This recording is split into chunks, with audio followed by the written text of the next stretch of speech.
Hello, good evening, guys, once again. My name is Edeamrere.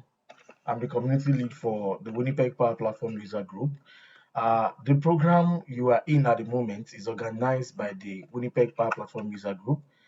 This is a user group that is Is approved. Mr. Samuel talking on mute? You're mute. Samuel, you're mute. Oh, so sorry. Okay, once again, guys, good evening, good night, good everything, morning, afternoon, depending on your time zone. My name is Bengali Yemo once again, and I'm the community lead for the Winnipeg Bar Platform User Group. This user group is a user group that is approved by the Microsoft Power Platform community.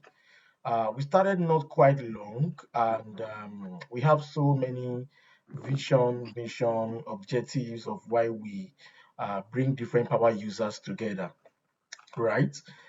Just a little bit about myself. I have a bachelor's degree in sociology from the Great University of Ibadan back in Nigeria. My total years of experience, 6 years, 5 years being a trainer, a technical trainer. I have a certification as a Microsoft Certified Power BI Data Analyst Associate. And my hobbies is that I love traveling a lot. If you give me enough finance, I'm going to travel around the world. I love traveling, I love reading, I love hiking. Uh, Also to introduce the co-founder of this Power Platform User Group, is also here with us. Mr. Okay, are you there? Can you hear us? Yes, but you can go ahead and do the introduction. Okay, so just to talk much about that's Mr. Okay you are seeing on the screen. It's very instrumental to how we started this user group. Mr. Okay has a bachelor's in engineering and also a master's in process engineering, and he also completed a postgraduate graduate program in predictive analytics from the University of Winnipeg here in Manitoba. Year of experience in total, 6, and 2 years as a data professional. He has certifications in project management professional, Scrum Master, Six Sigma, Black Belt, and the rest, right? Just to mention a few. Mr. Oke's hobbies is reading and traveling, just like me. I'm going to tell us a little bit about the Winnipeg Power Platform user group. So we are a community of dynamic people. People in this community come from different sectors, both private and the public sector, and from both kind of industries. Just to mention a few, we have people that are public servants. We have those that work in logistics, supply chain sector. We have people from oil and gas, people from engineering, people from diverse sectors, and we are all here together as a group to learn from each other and to build enough capacity as a community, right?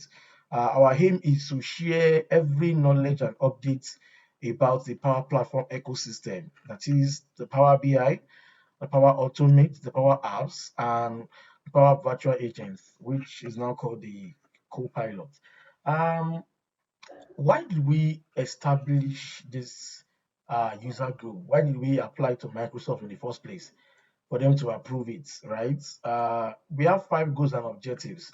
Number one is to support people in terms of their certification journey. So for Microsoft, there's a lot of certifications, and one of the aim of this user group is for us to be able to, help people in order to achieve their certification dream of passing so many certification exams, and also for people that are interested in becoming a Microsoft certified trainer. We are also here to encourage them, to support them as a community, to offer them guidance on how they can become a Microsoft certified trainer. One of the third objectives and goals that we have as a community is to promote regular workshop, just like what we are about to do today. Regular workshop, webinars, and collaborative projects. At the moment, we are currently running what we call the PL 300 prep class, where we are prepping individuals that are interested in writing the Microsoft Certified Power BI Lead Analyst Associate exam, right? That we are going to be running that from we started doing that last this Wednesday, and we are going to be ending that by December, by God's grace. Also, to promote any form of innovation, if you have any idea, any project idea, any inspiration that comes your way, you can share it with the community. We're also going to be a lot of case studies together and different kind of solutions with Power Apps, Automate, Power BI, and the rest. And also, this community came about because we want to build a collaborative platform, right? We want a platform for people to network, people to get mentored for career growth, and making everybody stay up to date about the latest trends and developments that exist in Power Platform. In order not to waste too much time, I'm going to introduce our speaker and also the topic for today. I know the topic is an introduction to Power Platform. So for those people that are here, they are new, they don't even know what Power Platform is about, or you only know of Power BI, you don't know there are other things that are embedded in Power Platform apart from Power BI that you need to know.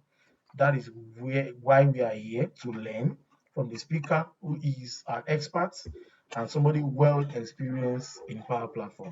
He's going to share some of his experiences, his ideas, how you can start in, how you can evolve, how you can switch career, what are the skills you need to learn. In fact, to even tell you what Power Platform itself is about, right? His name is Raymond. He lives in Calgary, Alberta, Canada. Uh, First of all, I want to appreciate him for taking his time to come here today to have this section with everybody's busy. This is Canada, everybody's busy with one or two family, personal, issues that they need to pay attention to. So, first of all, I really want to appreciate Mr. Raymond for coming here today to have this section with us. To tell you a little bit about him, he's a finance solution specialist with Ovintiv Canada, formerly called Ekana. He's a Power Platform developer, he's a Power Platform consultant, he's a Power Platform solution architect. Just to give you a little bit of background about where Mr. Raymond is coming from, to talk about his educational qualifications, he has a Bachelor of Engineering, Chemical Engineering, University of Port Harcourt in Nigeria, a Master of Applied Science from the Memorial University of Newfoundland in St. John, Newfoundland, Canada. He has a certificate in object-oriented software development from the Southern Alberta Institute of Technology in Calgary, Alberta. In terms of trainings, he has gone through data science training with Robot Garden, Calgary, Alberta. He's also gone through AWS Cloud Computing and DevOps training with JJ Tech Academy, MD USA. And he's also a certified Power Platform Developer Associate with Microsoft. That is PL 400. Let me welcome Mr. Raymond now for him to continue with his section. Thank you very much, everyone, for staying by. Yeah, thank you. Thank you, Mr. Samuel. Can you guys hear me? We can hear you clearly. Yeah, I think someone was raising their hand, Said. No, he fixed it. I wanted to say, can the slide be in full screen because of some of us wearing glasses, but he later fixed it. So I lowered the hand. Yeah. Okay. Is the recording on? Yes, it is. It is. Don't worry. I'm using another app to record. You can continue. Okay. Yes. Let me share my screen.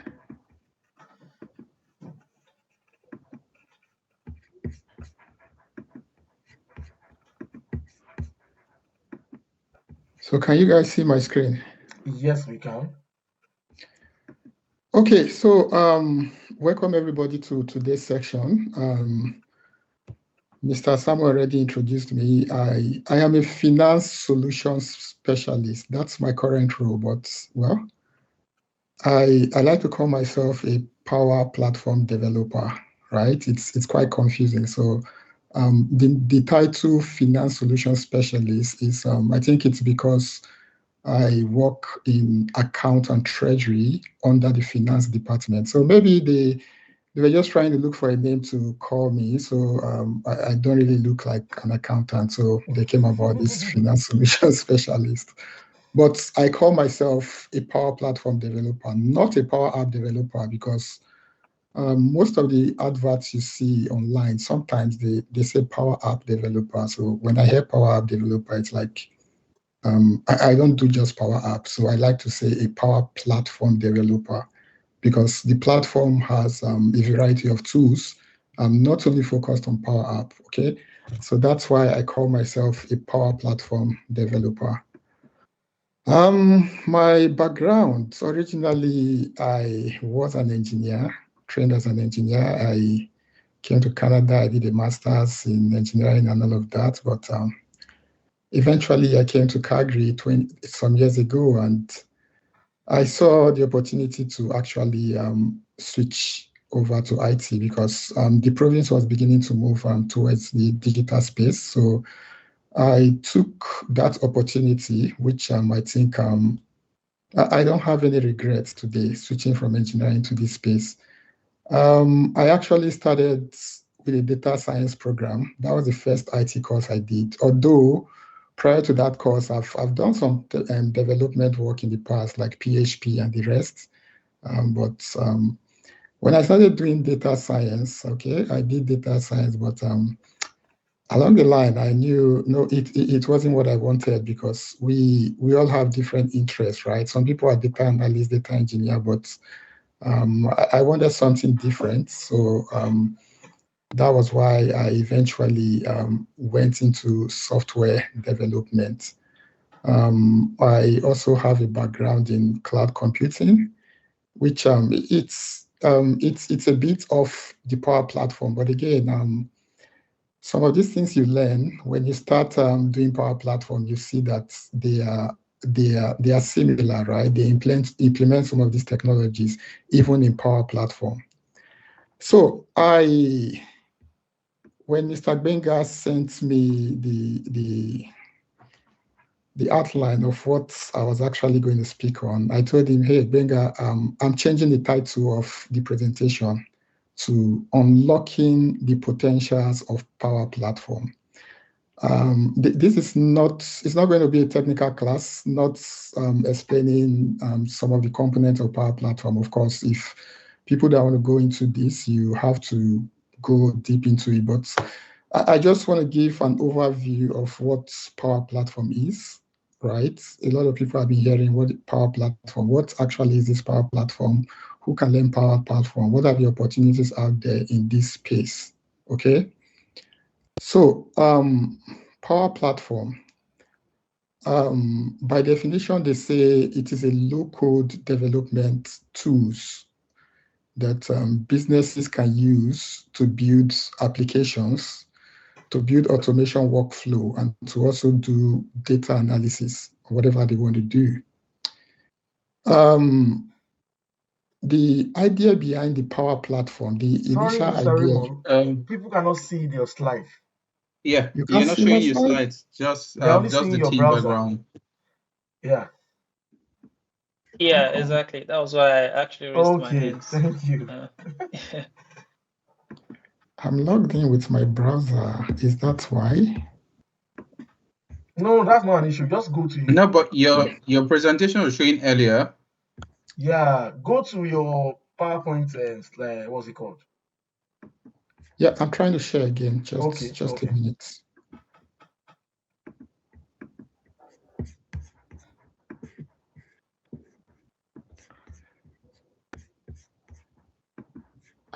I think you are not sharing the screen where you have the presentation slides. Yeah. No, I have just one screen. Give me 1 minute.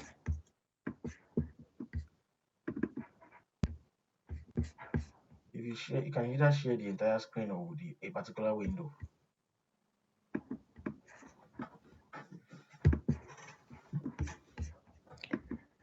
Okay. So I will share my entire screen. Okay. Is it good now? Yes. Okay. Perfect. Sorry about that. Perfect. Yeah. Thank you.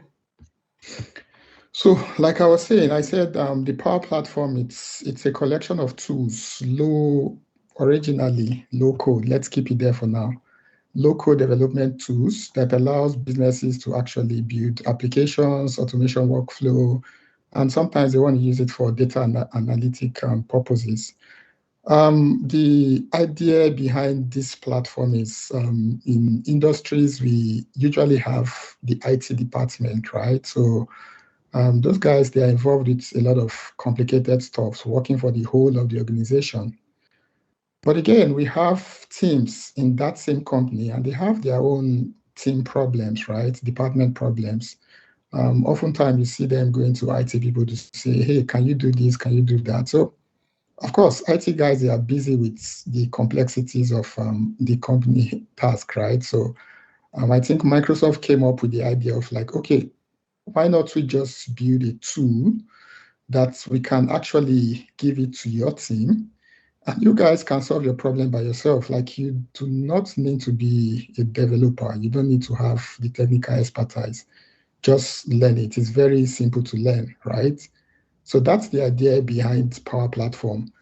Teams use Power Platform to solve most of their internal problems. So most times when you're working as a Power Platform developer, you technically would not work in IT departments. You see yourself working in teams like, oh, you're in supply chain, you're in accounting, you're in finance, those kind of places. That's where you're going to find yourself. So Power Platform offers integration with a lot of Microsoft tools. So Microsoft 365, most of you know Microsoft 365. We have a lot of tools there, Microsoft Teams, PowerPoint, and all of that. So because this is also a Microsoft tool, it has that capability of integrating seamlessly with all of those, their Microsoft tools which they already have in Microsoft 365, whether it's SharePoint list or SharePoint Dynamics 365, Microsoft Teams, it can integrate with all of that. So the initial release for this tool was around 2018, and over the years, it has evolved.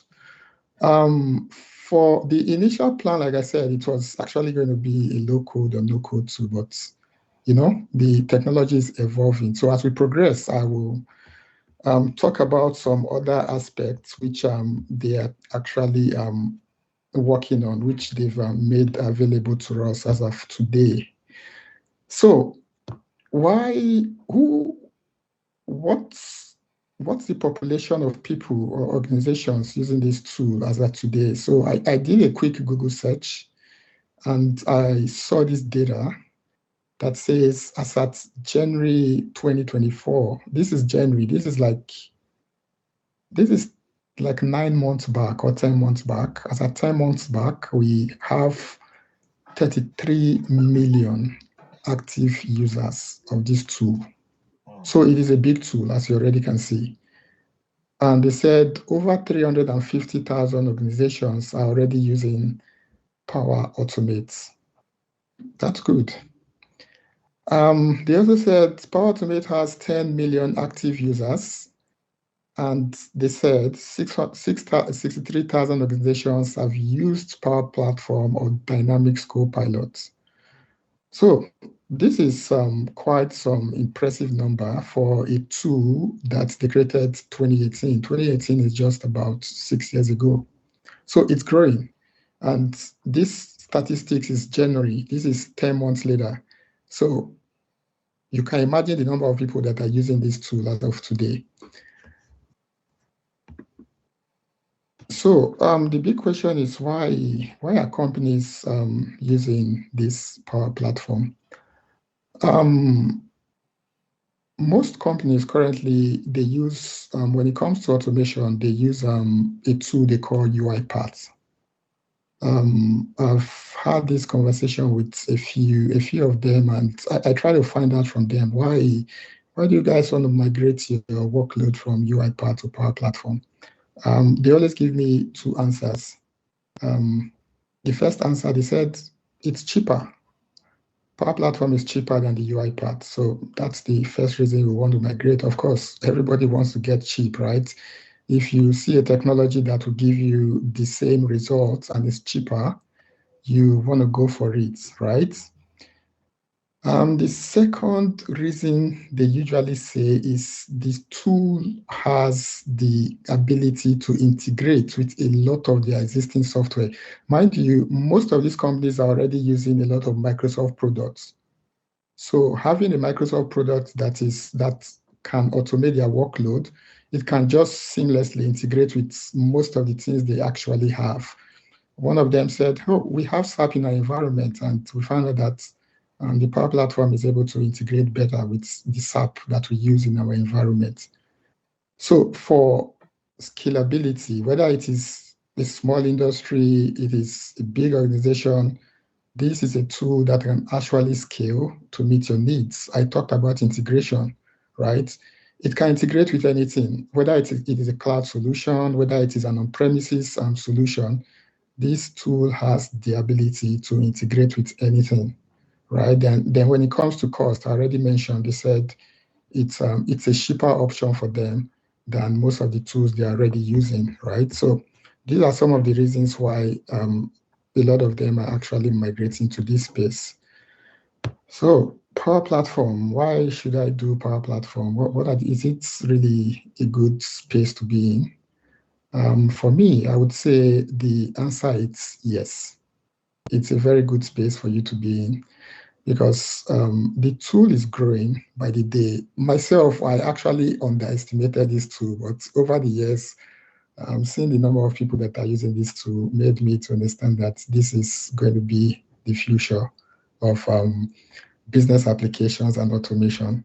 So there are a lot of industries that are actually using this. So it's not something you do and say, "Oh, I'm a software developer, I have to work in a software company." No, you can work anywhere, whether it's government of Winnipeg. I think some years ago, I got contacted by Manitoba Hydro. You see government of Alberta, everybody is calling you from ranges of industries, engineering, banking sector, everywhere. You can actually work anywhere when you have this, when you know how to use this tool. So there are also a lot of certification options for you. They have a very, very strong community. Like Benga said, this user group is born out of the Microsoft community. So if anyone is interested in joining the community after now, you can Google it and you join. Like sometimes when I'm working on something and I can't make any progress, I've done a lot of research. I quickly go to the community and I make a post. "Hey, I'm trying to do this thing and I'm getting this error." And before you know it, within 24 hours, someone is following you, trying to make sure that you get that issue resolved. So you have the support from the community, right? And there's increasing demand for it. So if there's a tool that has increasing demand, I think you might want to jump on it. So last month, 18 to 21st, I was in Las Vegas for the Power Platform Community Conference. And I just attached this video because I made it was in my phone. So I was like, okay, let me just show you guys, give you guys a picture of people that are actually in this space. So this was the opening day. In this conference, we were over 6,000 registered users and businesses in this particular conference. So you can imagine the number, 6,000 people paying over 2,000 USD to attend the conference. I think that is huge. So I am just going to play this for, I think it's 1 minute video. It's not long. So you guys can see for yourself.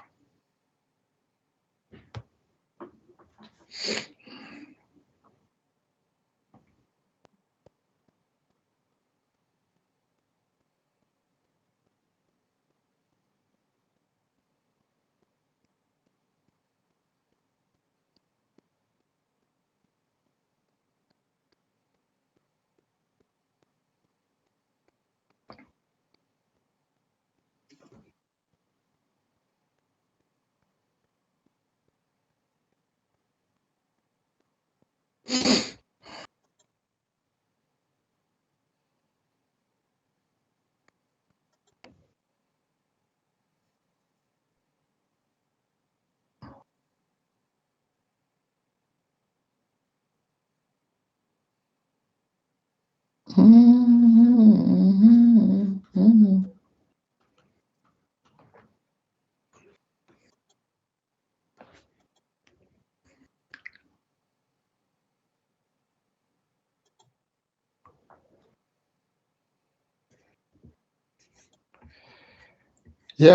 did you guys enjoy the video? Yeah. I think I watched it on YouTube. Okay, you saw it on YouTube already. Yeah, it was a very Did you hear the wonderful conference. Did you hear the sound? That's Taylor Swift. I like Taylor Swift for some reasons. I don't know. There was no sound here, though. Oh, there was no sound? Oh, No. maybe because I'm using headset. Don't worry, I can send the video to you.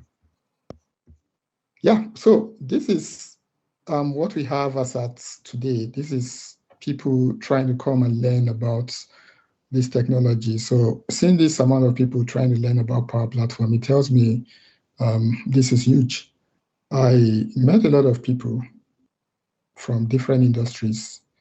And when you talk to them, they say, oh, my company is trying to transition to Power Platform. So we just came to the conference to know, how to go about the whole stuff. So a lot of companies are using this already. Those companies that are not using it, even your company, trust me, they are in the process of switching to Power Platform. So this is a very valuable skill that if you learn it today, it is going to be very valuable to you. Trust me. So let's progress. Also, I went online, just Google.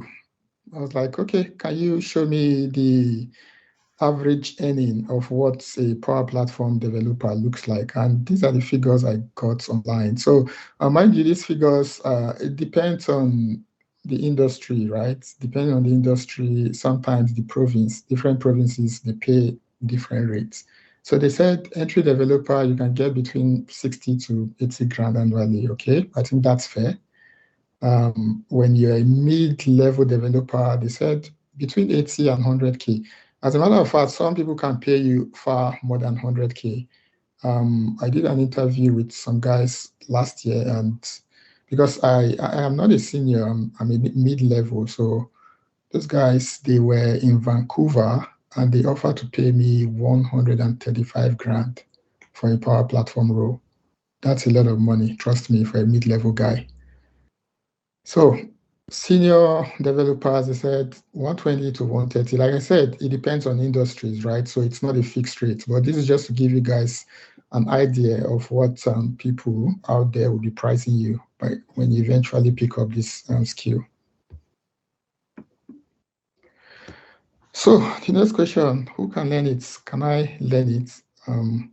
My answer is anybody can learn it, whether you're in a warehouse, whether you work in Tim Hortons, whether you have a background in finance, you have a background in education, I don't really care. You can learn Power Platform. So in my company, we actually do a program every year where they pick 7 people from different departments and they take them through a 1-year program, because the idea is they want people to learn this tool to be able to solve their own problem instead of every time you're calling us to solve your problem.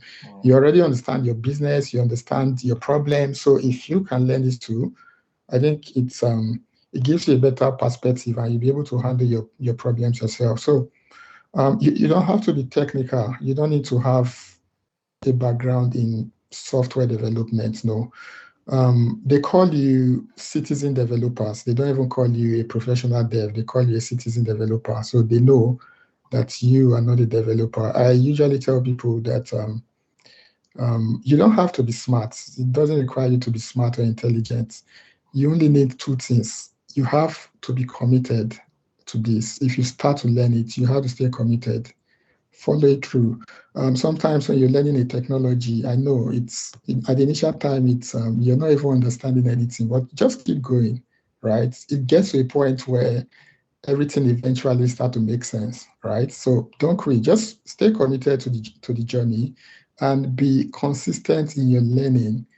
Keep going, even when it's not making sense.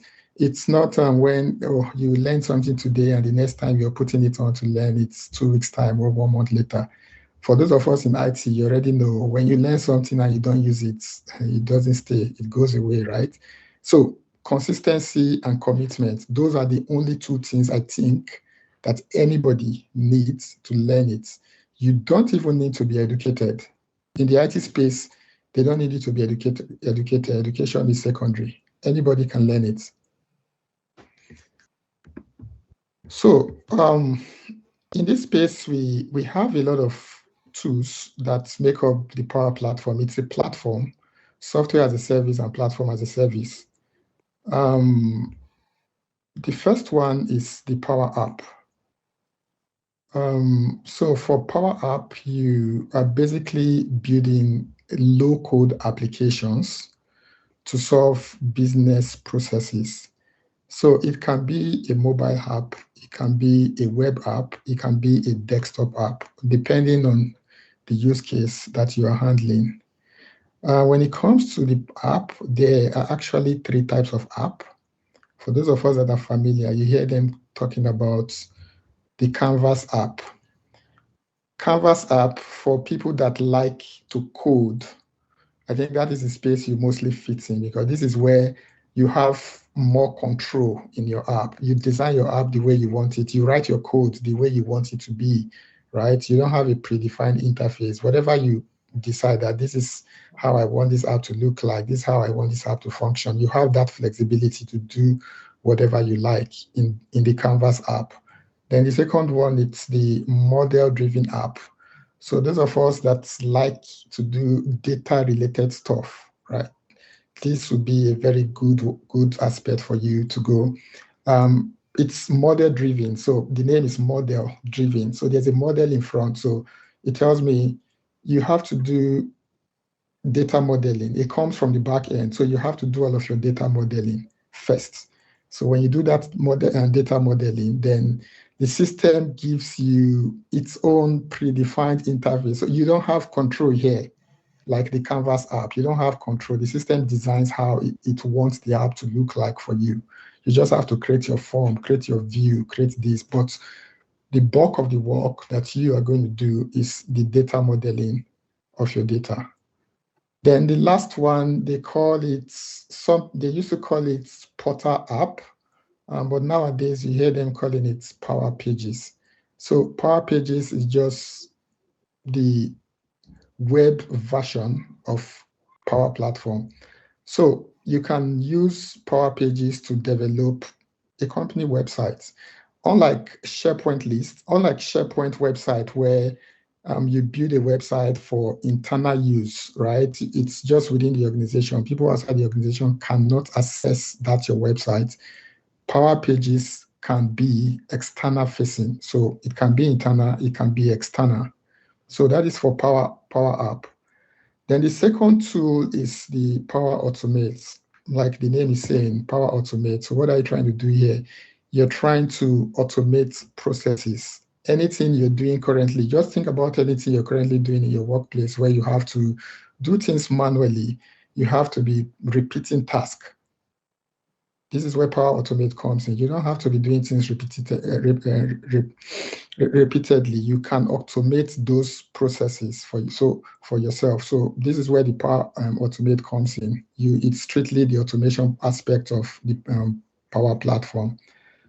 Then we have the Power Virtual Agent. So this is used basically for building chatbots.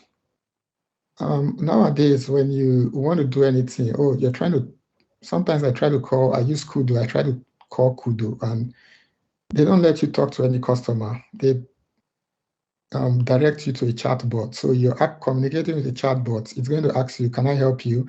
You say, okay, this is my challenge. It asks you, okay, what is your name? It's going to ask you for a name. Okay, what are you having issues with?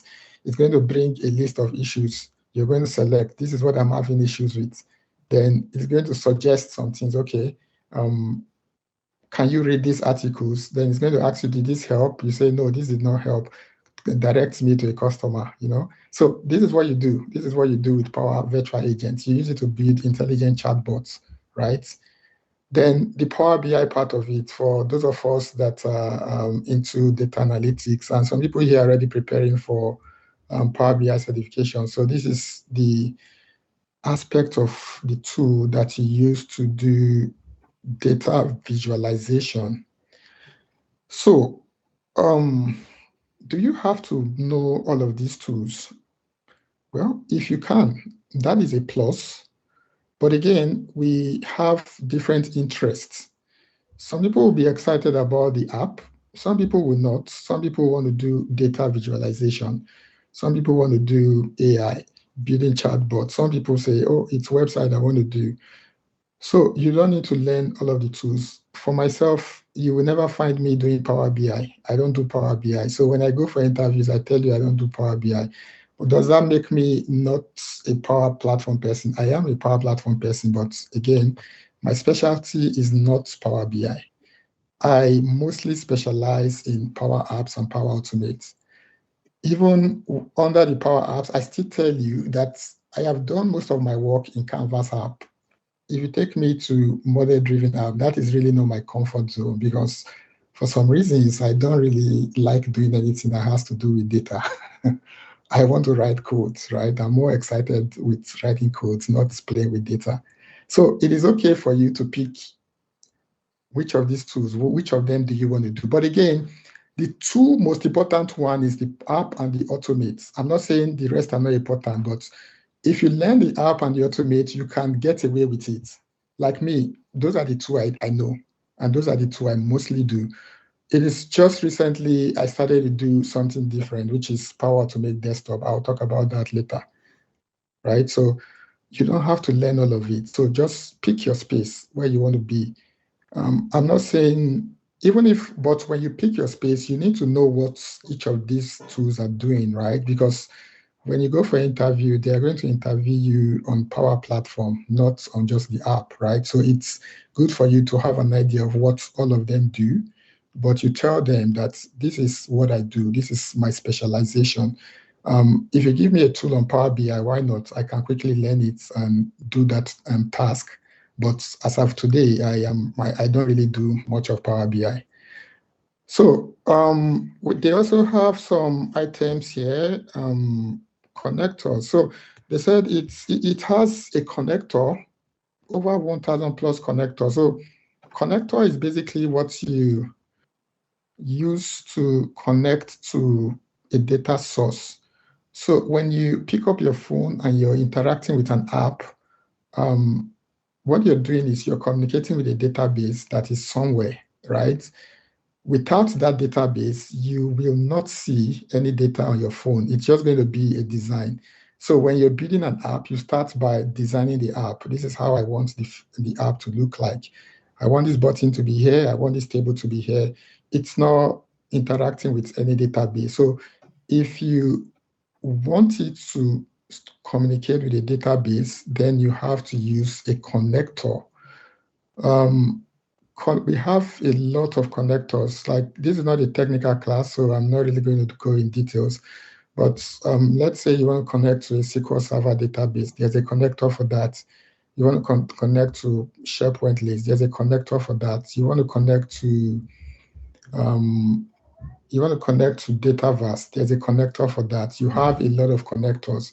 But again, sometimes people have data in their on-premises environment, or some companies are using some softwares that there is no connector for them. If you eventually find yourself in that situation, you have two options. You can create a custom connector. They allow you to create. So if you search their list and you're not seeing the connector that suits your database, then you can create your own connector. They allow you to customize, right? If you're not going that route, then for those of us that have idea about development, you can always do your HTTP requests. Then there is Copilot. I will talk about Copilot later on, but again, Copilot is just for those of us that have taken flights, most of us have entered the flight, so you usually have two people there, right? So there is pilot one, there is pilot two. So co-pilots, both of us are working together to actually drive us to a destination.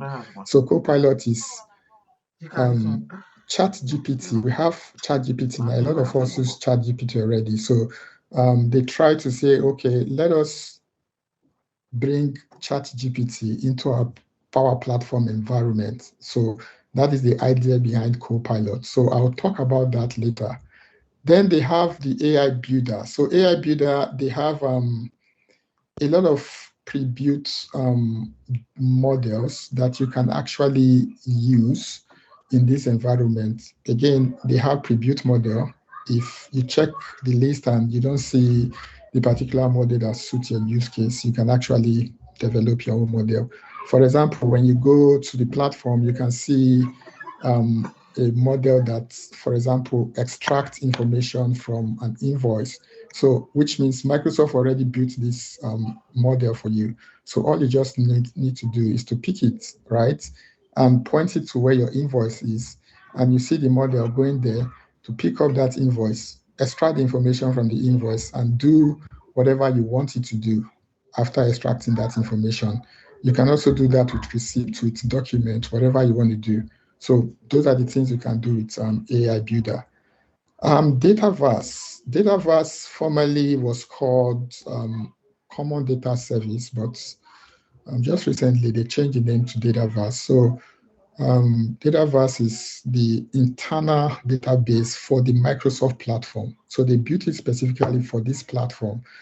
The model-driven app only communicates with the Dataverse. It doesn't use any other data source. It has to be a Dataverse. But the Canvas app can communicate with a variety of data sources. So if you're going to build a data source, a model-driven app someday, just know it only can connect to a Dataverse. So if you have your data in different places in your environment, and what you can actually do is to use maybe a data flow to move all of those data into your Dataverse, then connect your model-driven app to that Dataverse. Or there's also the option of using the virtual table, but again, this is not a technical class, so I will not go into details. PowerFX. So basically, the language of the Power Platform is they call it PowerFX. Oh, close my door.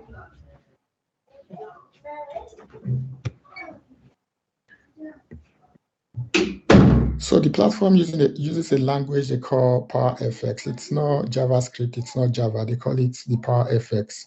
It's a little bit, it's simpler. It has, you have to learn the syntax if you want to go through this journey. It's different from all of those development that you already know before now. Then environments.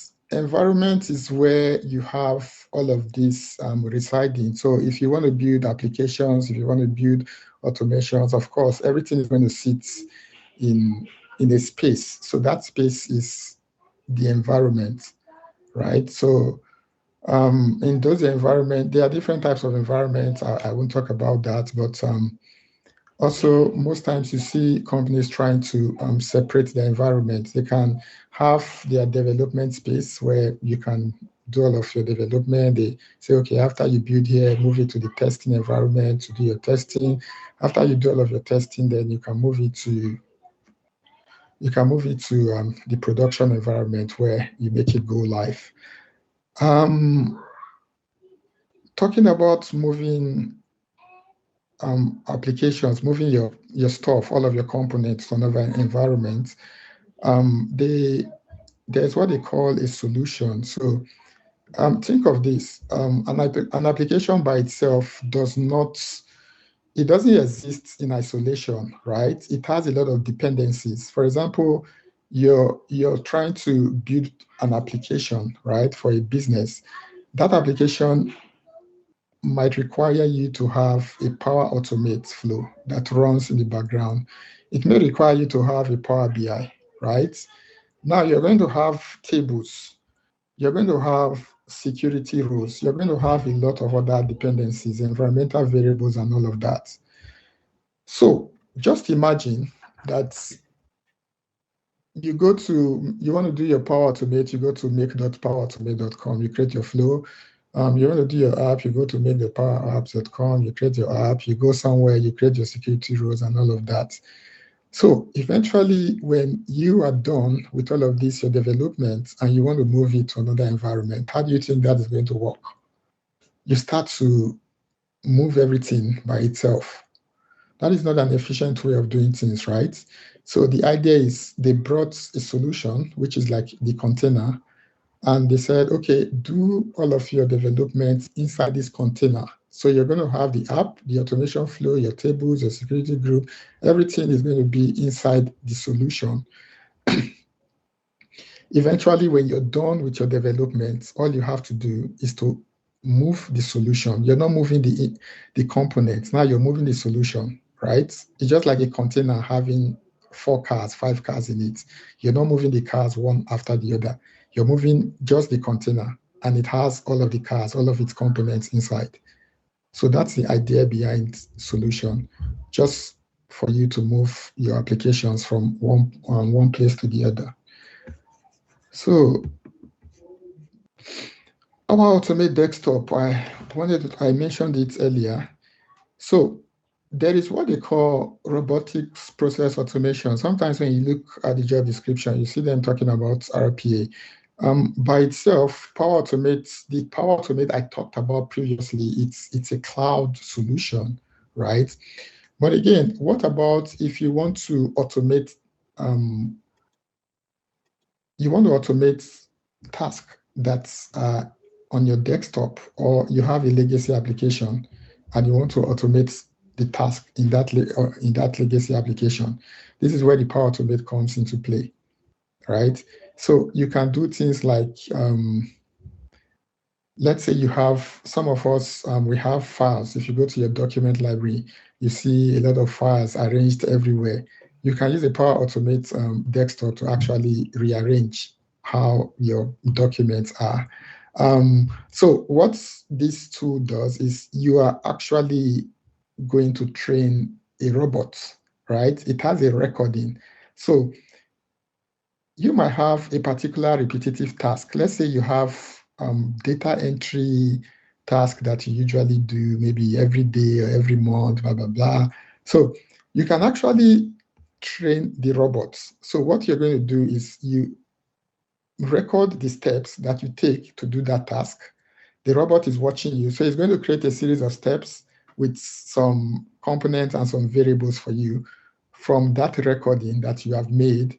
And you can actually use it to create a robot that is going to do that task for you whenever you're not there. Because it's just like you teaching me something. I'm sitting here and you're teaching me how to do something. So after you teach me, you go, then I start to do it. That is what the robot does. So they call it robotic process automation, and it uses the Power Automate desktop to do all of these tasks.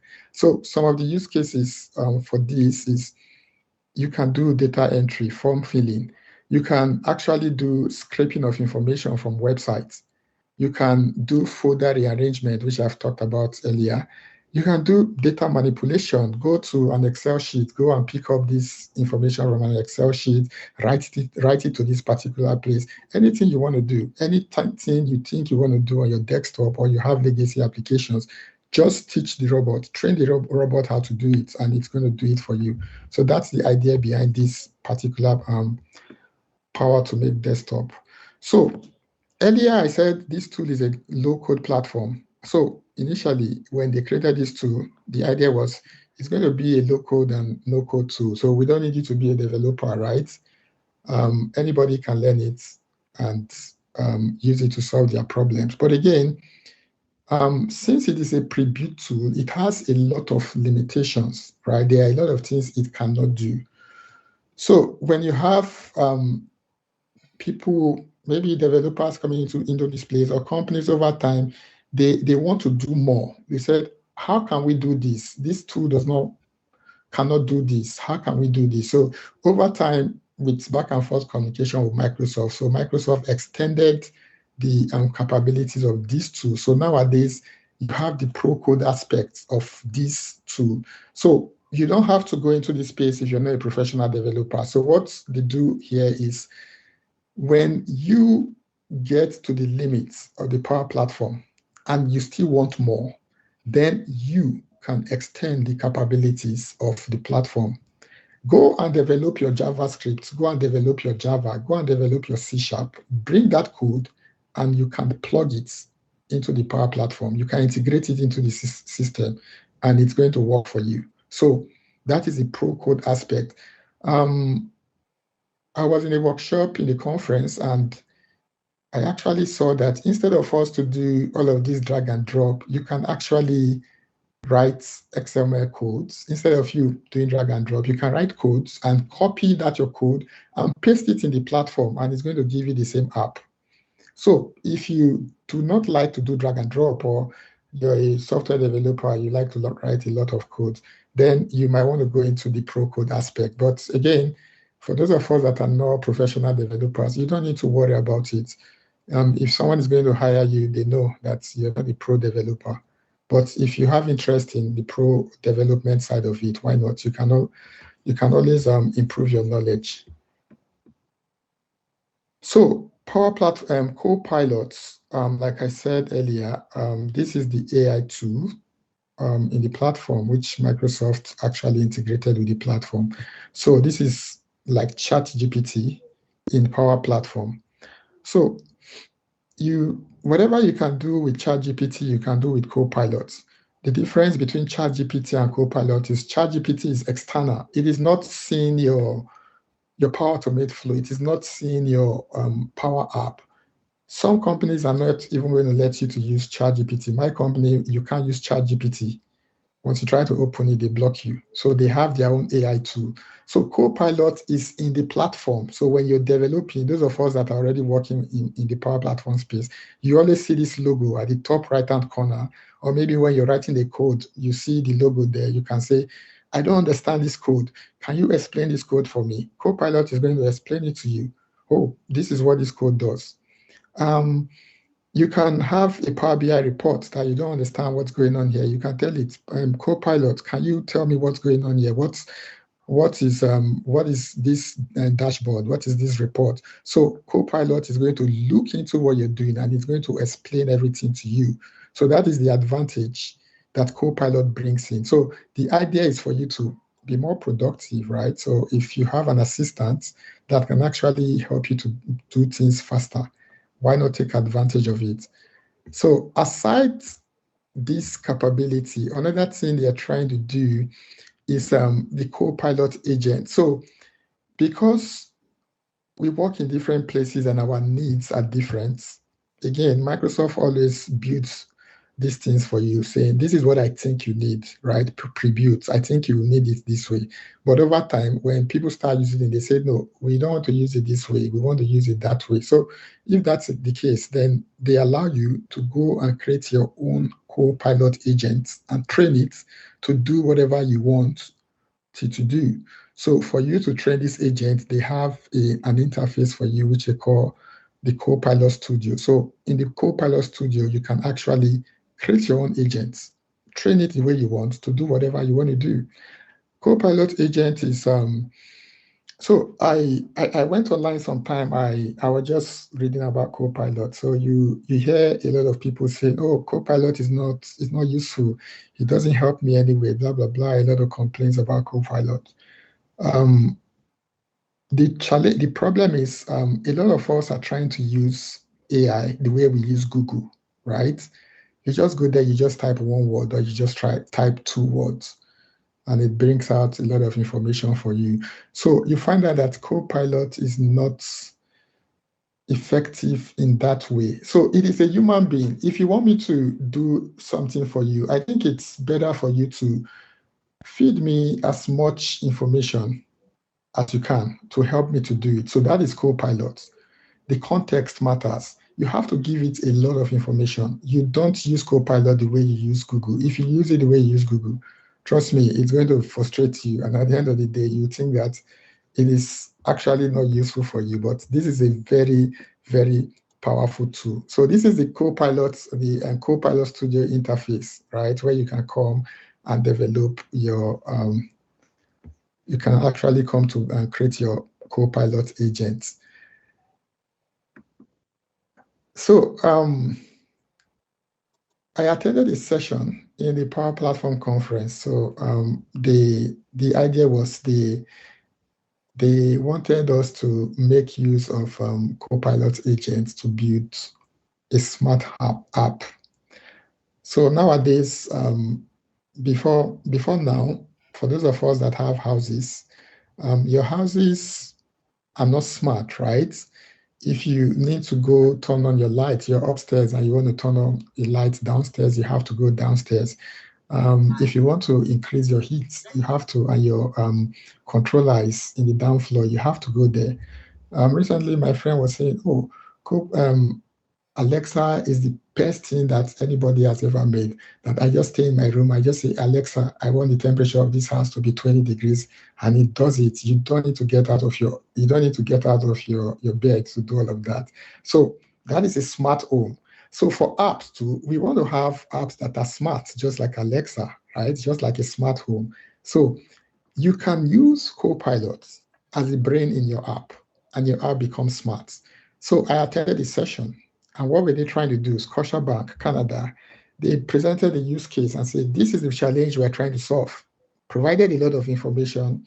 They provided the data modeling, they provided the process flow, and they just uploaded everything to Copilot. And guess what happened in the next minute? Using those information, they fed the Copilots. In like 1 minute, Copilot generated a Canvas app, a model-driven app, and everything that you need for that particular scenario. And I was like, wow. So this is where this whole thing is actually going now. So you're not going to even sit, and it's still in preview. So we'll expect them to roll it out very soon. So you're not even going to sit down and be designing app and writing. You just spend your time in gathering information from your clients, right? And once you get all of those information, you do your data modeling and all of that. You feed it to Copilot, and Copilot brings the app for you, and you work. You're more productive, right? They want you to actually focus your time on things that are productive. Try to limit the number of hours you're spending on developing this app from scratch, right? So that is the idea behind Copilot. So how can you get started in this environment? Oh, in this Power Platform journey. Microsoft has a program. Most of you already know about it. It's a Power Up program. You can register for it. It's free. I think, Benga, if I'm correct, it's for 7 weeks, right? Yes, So 7 weeks. Yeah, in 7 weeks, they take you through all of this Power Platform from Power App to Power Platform to this and that. Just learn it. They give you tasks. They give you projects. And from what I heard from Mr. Benga, once you are able to fulfill their requirement, then they give you a free voucher to go take a certification. Yeah, correct, So they sir. are saving you almost, they are training you and also giving you a voucher that is worth 200 and something USD, right, to go take any exam of your choice. So for those of us that are trying to start out, I think it's a good starting point. Register for it. Then also you can proceed, you can advance your knowledge, right? So there is the PL 900, which is the fundamentals, right? If you feel like, okay, this is where you want to take the fundamentals certification, go for PL 900. There's PL 200, the functional consultant. There's PL 400, which is the developer associate. For me, the way I learn, I mostly go to Udemy, right? If I want to learn something about, Power Platform, I just go to the Udemy because, they have, I don't like to read texts for some reasons. I want to watch a video. I want to see somebody doing it, right? So that is why most times you see me going to look for Udemy. And again, they structured the learning in such a way that this is what you need at this point. This is what you're going to need next and all of that. So just in case you want to go to Udemy, you can follow this series. Start with PL 900. Go to, when you finish it, buy the PL 200 course, finish it, buy PL 400 course and finish it. If you're able to take, I think if you're able to take 900 and 200 for a starter, you're comfortable. You're very comfortable. You don't need to go to 400, which is a little bit more advanced. Did I miss anything, Mr. Benga? Mr. Raymond. Thank you so much. Yeah, because I saw some other things in your in the message you sent no. I me. think you've covered majorly everything that everybody needs to hear tonight. I will allow everybody to ask their questions. First of all, sincerely, I want to appreciate Mr. Raymond one more time. Sincerely, I've learned a lot from this year's section. Some of the things you talked about, I had, in fact, you've answered some of the questions I initially wanted to ask you before in the I presentation. I like was about asking you about Copilot Studio and Virtual Agent, how they are like okay. different, right? And I think you already answered that with your presentation. I was going through the Las Vegas conference on YouTube the other day, and I saw a demo that they I think it was the guy in the queue and the VP. They were doing a demo on how I saw Copilot build a whole dashboard. I said, "What? Correct. This is very interesting." Like I remember when I was working on the Canvas app, and I just told Copilot, "Please add a button to this page," and he added it. I was like, Yeah. "This is wonderful. This is great. This is an innovation that, man, is wow." So I think they are really doing a lot for Microsoft in order to, embed a lot of artificial intelligence into all of these processes so that it makes the work easy, it makes productivity faster, right? Yeah. So yeah, that's it for me. Now I have a question. So one of my very good friends, I was in a conversation with her. Today we're just talking about so many tools that they are building. Fabrics, for example, um, this Power Platform of 18 apps and all of those things, right? And she said something that caught my attention. That when people start learning Power Platform, study Power Apps, they have the notion that maybe they are going to take jobs from software engineers. That's and we had a little bit of argument on that, like very logical arguments, very interesting arguments. And we talked about the fact that, for me, my opinion was that Power Platform will not entirely, um, take jobs from software engineers. No, Can you close my I door? feel for internal processes, internal organizational and team productivity, the Power Platform is really going to be top notch. So for me, my opinion was that maybe the software core engineers are going to focus more on the area of building very robust applications that the company is using to maintain their infrastructure, right? And that for Power Platform developers is usually going to be more of building enterprise applications that are internal to organizational productivity, right? So I just want to know, what is like where does that line draw really between the core software engineer and a platform developer? Is there at what line do you draw the line and say, no, this is the peak that a developer can come to, and you do this rest for the core software engineering people? So I just want to know your opinion on that thought of mine. Thank you. Okay, so this is not a tool for software developers. Okay. Remember when I started, I said the idea behind this is the IT guys, the software guys, they are handling more complex issues, right? This tool is for the smaller teams, so maybe they are still big, to actually solve their own problems without going to IT, right? So software developers are not in this space. Software engineers are not in this space. Um, what usually I've noticed that they involve IT in, the only time they want to involve IT is when they want to do governance, right? Because again, this is a company, right? They don't want to expose data to some sensitive data to people. So they try to involve IT to do all of the governance and cloud center of excellence. But aside that, I've never had anything to do with IT people. The only time I message them is, oh, I need permission to use Azure pipeline. Oh, can you give? I can't see this table. Can you give me permission to see this thing? So you mostly will be asking them to grant you access to things, but you're not working with them, right? So IT, they're on their own. You're mostly going to find yourself in business teams, not IT. I've never worked in IT. I mostly find myself in business team, finance, business transformation, just like that. So software developers, when they come into this space, again, these guys are software developers.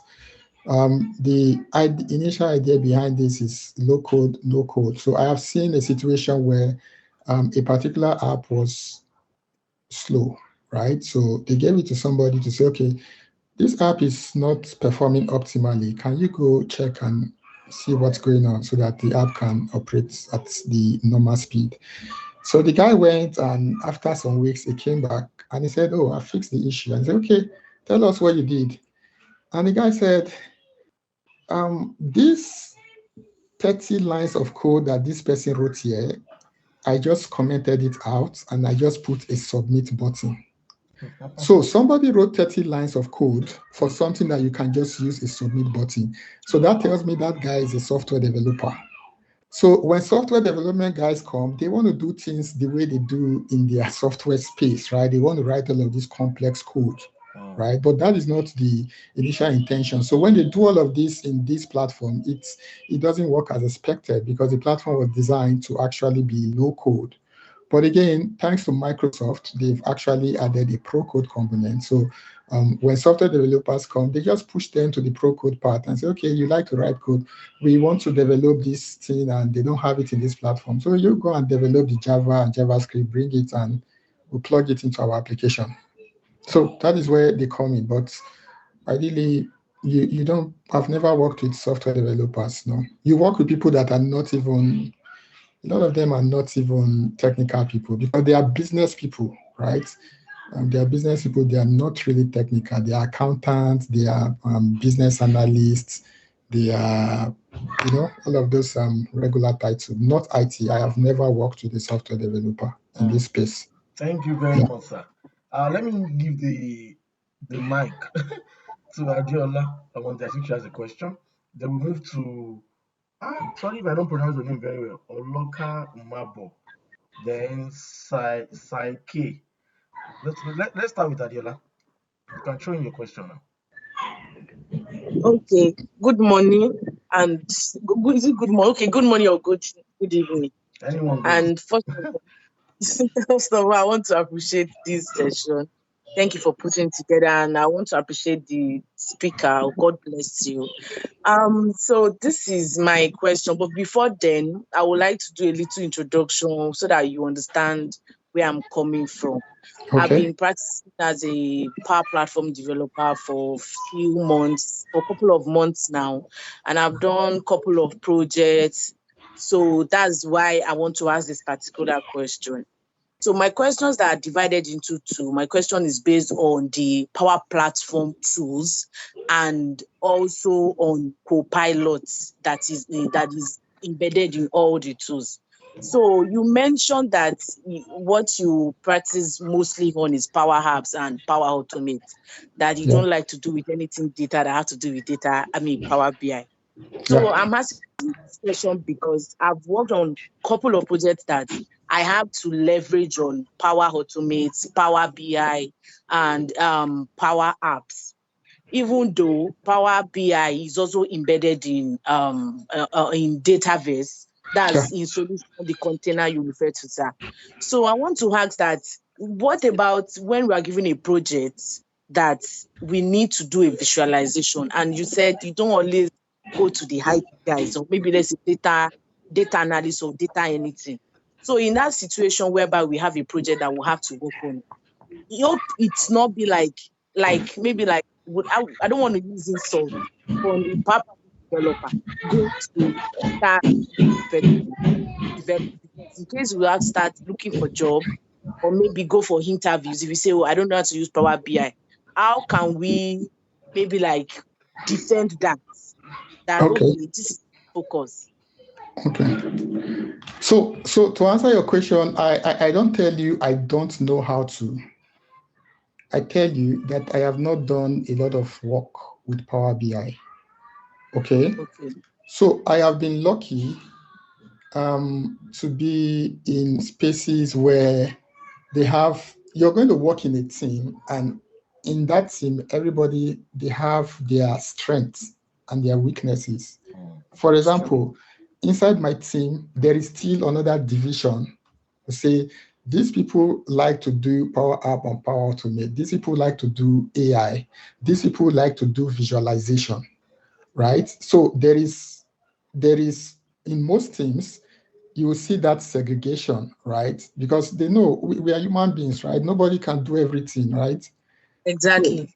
So I think that's what you mostly find out there, right? They will give you a task depending on your strength. When they hire you, it's people now. They'll communicate with you to know, okay, Adeola, what do you like working on? So you're going to say, okay, this is what I like working on. So they will give you task according to what you like to work on. So I have worked, if I'm working on anything that has to do with visualization, the business analyst or whoever likes to do it, they go there and they do their visualization. I've worked on a case where I integrate Power App into a visualization. So you build your visualization, you bring it. Me, I put my app on top of your visualization, and together we can actually make things work, right? Yeah. But if at the end of the day there is nobody to do Power BI and I am the only one there, then I will have to do it. But luckily for me, I think I've gotten away with it for this long, right? So I know how to do Power BI. I've learned it a lot, but I have never used it. So each time you don't use it, it goes away, right? So I think recently I had to tell my manager, I think I would like to be exposed to Power BI project, because that is one aspect I know that over the years I've not really done a lot of work on, right? So I am the one even requesting for it. So most times in your team, you have people with different specialization. You even have a business analyst there.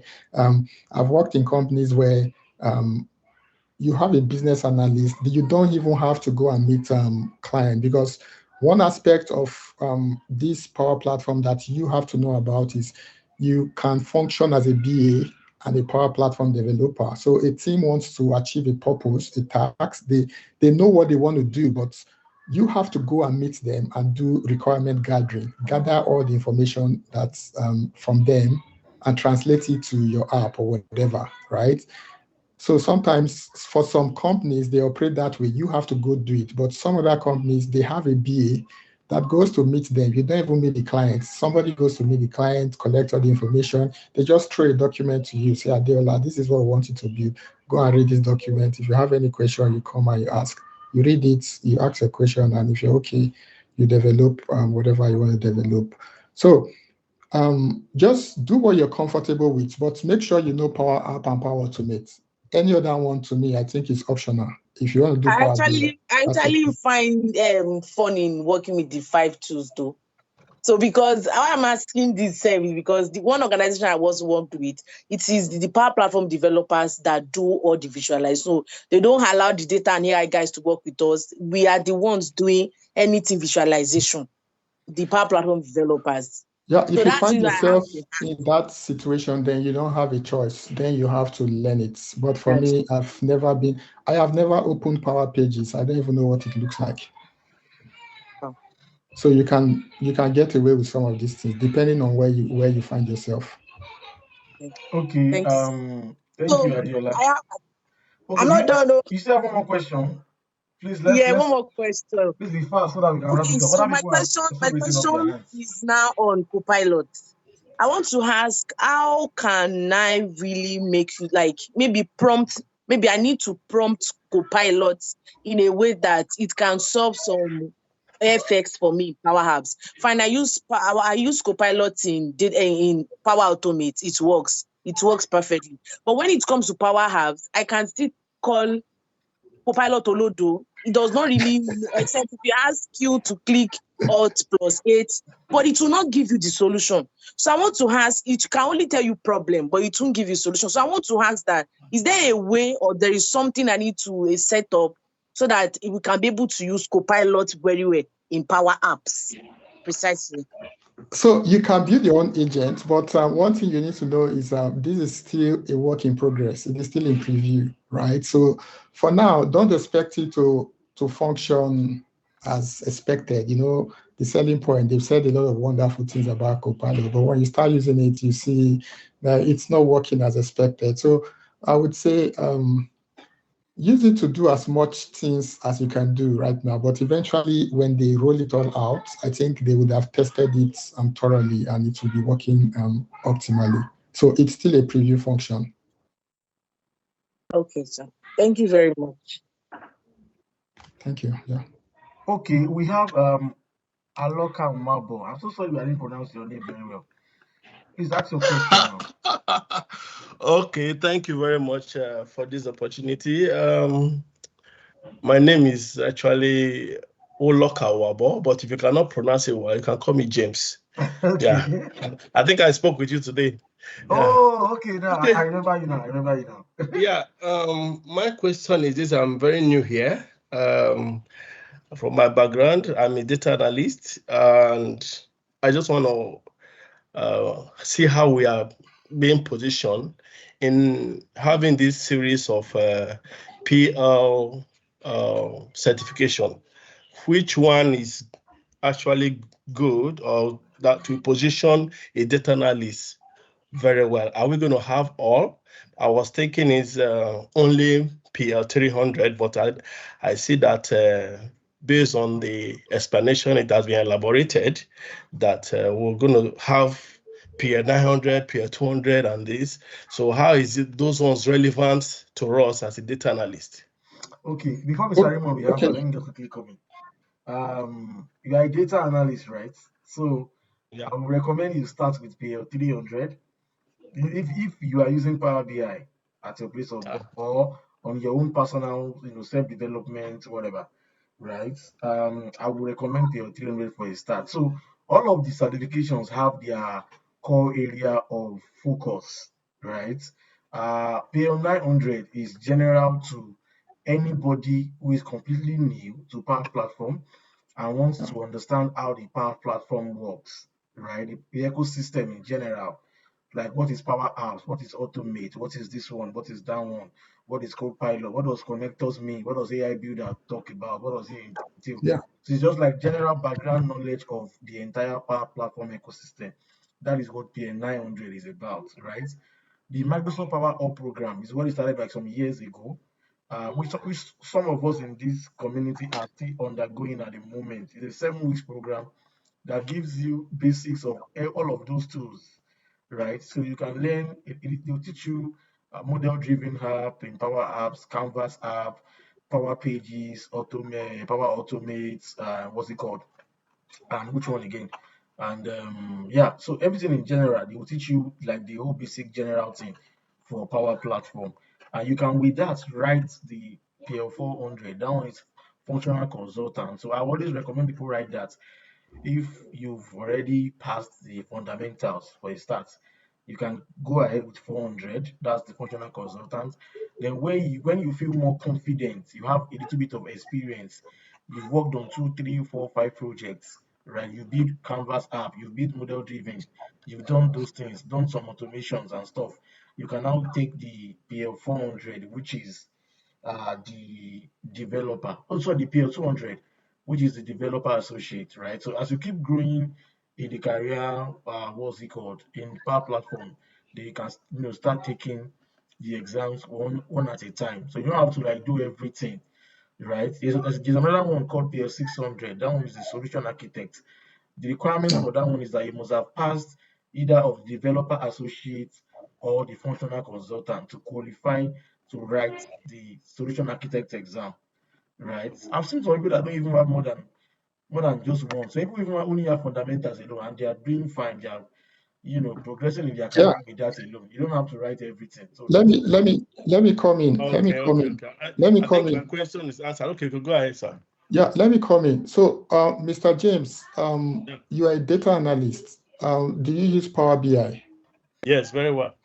Okay, so I think for me, I have just one Power Platform Developer Associate. So the thing is, you need to really know what you want to do, right? So if you look at my slide, I focused on Power Platform certification, right? So PL 300 is the Power BI developer, right?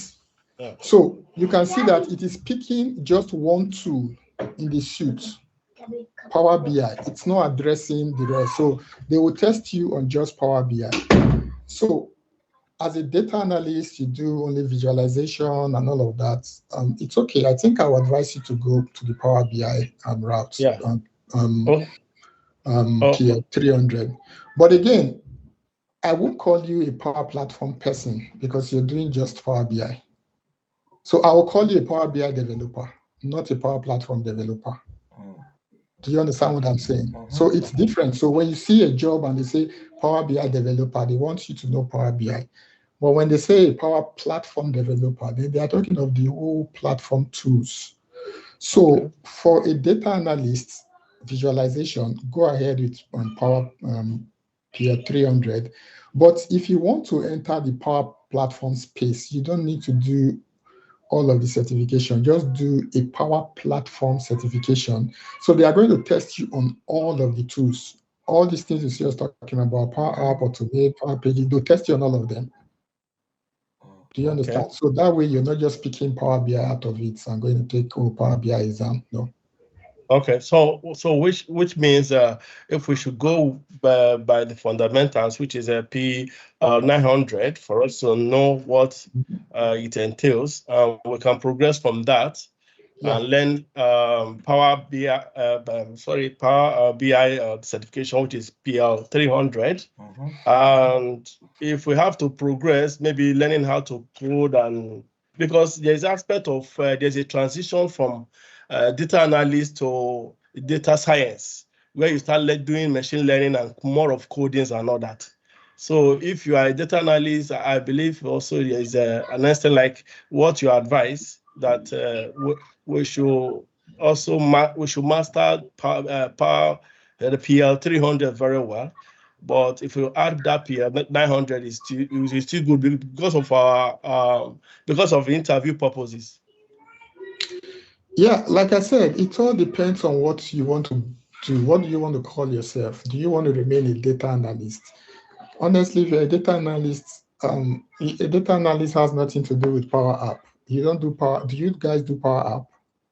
As a data analyst, no. What we use the Tableau, Power BI, Excel, and then we're now going to Google Analytics, SQL. So for you to add to what you're already doing, it's the Power BI certification that will be a best fit for you.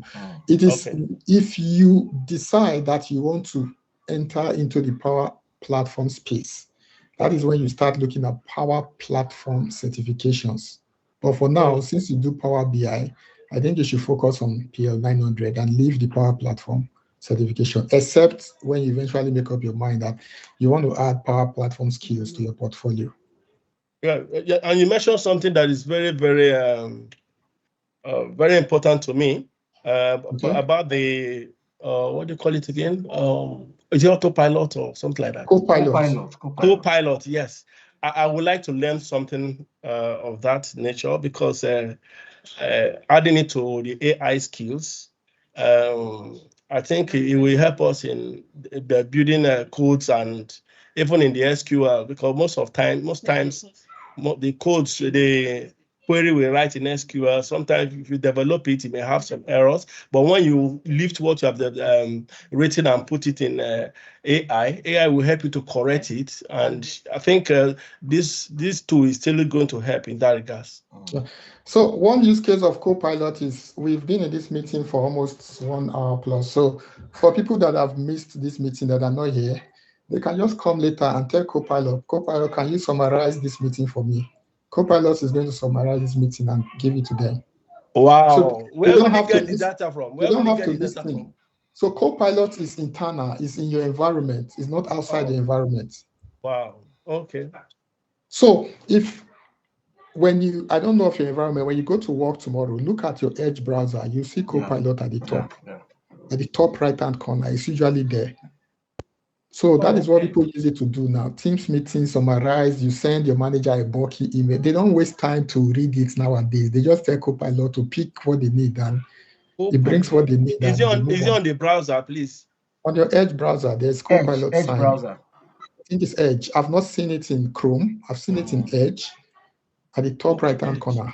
You see, it's blue. It has this color, this Power Platform color on my my laptop. You see it at the top right-hand corner.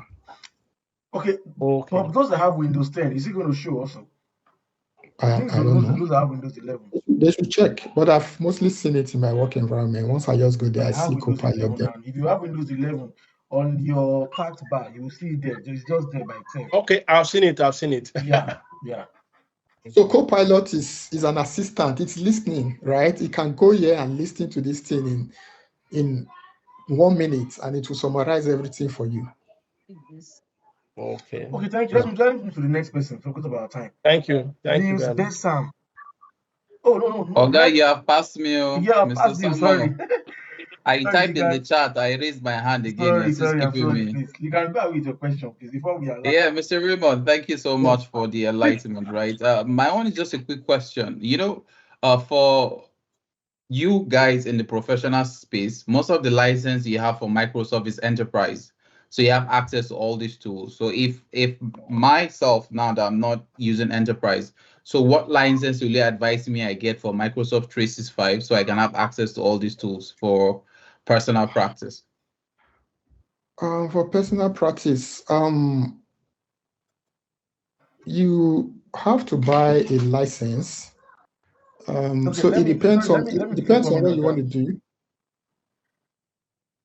Okay, go ahead. Sorry, you can open a developer account. Okay. For personal practice, yes. How do I go about that? I'm going to look for the link and share the link on this meeting group chat.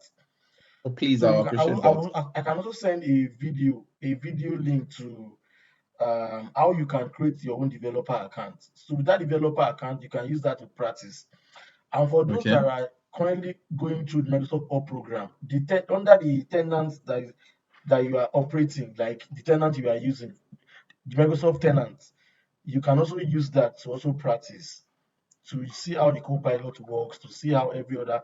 But you can't deploy those things to solution, to production. Rather, it's just for your own personal practice. So open a developer account and enroll for the Power Up program. They will create an account for you for practice, like your own personal development and developer. It has a validity period, right? Yeah, it has, yes. Yeah, because I've heard people say, oh, if you don't use it for a number of days, they revoke it. They don't want to give you for free. They need to ask you some days before the expiry if you want to extend it. No, I'm just saying, like, when they give you, you have to use it, not just leave it there. Yes, exactly. Revoke it. You want to use it, yes. Okay, then I'll just wait for your prompt for the chat. No problem. Yeah, because I currently have the Microsoft 365 license, and I have access to Power App and Power BI. I don't have access to the others. Even for the Power BI, it's restricted. When I design a solution, I can only publish to my workspace. I can't export on other things. And it's asking me to buy another Power BI license standalone. So I don't know how I can have access to all these tools since I use them. Okay, what I would say is that the Office 365 license that they recently upgraded now. Yes. You can correct Mr. Raymond, you can correct me. I know it has. Why don't we talk about certification after now? Sorry? Why don't we talk about the licensing after now? Okay. We'll just talk to him privately. Okay. No problem. Thanks, I'll wait. Yeah. Okay, Raphael. Okay, Nils Besam. We have to be fast, please, because of our time. Please ask your questions fast so we can go. Raphael Daudu, please get ready. Okay, Raphael, you can go ahead, please. Raphael Daudu, are you there? Can you hear me, sir? Yeah, we can hear you clearly. Please ask a question. Hello? Hello, can you hear me? We can hear you. I said I want to thank everyone for to be part of this Power BI community and to be in the this professional Introduction. I am Sorry, we can't hear you clearly. Your voice is. Yeah, it looks like, I don't know, it comes and it goes. Yeah. Can you adjust your audio settings, please? Not at all. We Is it can't hear better you now? clearly. Can I just quickly, if you don't mind taking my Please question? go ahead. We've been calling you for a while now. Oh, I'm so sorry about that. Please, let's be fast. I want to, yeah, first of all, appreciate our presenter, Mr. Raymond. This was a very eye-opening presentation, and thank you so much. I feel like I've been so educated on this Power BI. I feel like I could just launch into it more almost directly. And some of the questions that I have, some of the guys have asked some of my questions, but I just need some clarification. In terms of the different tools that could be connected to Power BI, is it an endless list, or there are just some specific tools that we can use, to support the work that we're doing on Power BI? Do you mean to say Power BI or Power Platform tools? So Microsoft building this tool, just like Dataverse, for those of us that have used Dataverse, they have standard and custom tables, right? So it's a pre-built tool. So they, in their own thinking, they say, this is what I think you need, okay? But just in case, so if you want to create a table, for example, you go there, you see account table. There are a lot of tables there that you can just pick and use. But again, if you search the list and you don't see what you need, then you create what you need. So talking about the integration, they have a lot of connectors to systems that they think that you use. So they have a list. So you have to go through the list, okay? Once you want to connect to a SQL server, you are going to see it as a premium connector.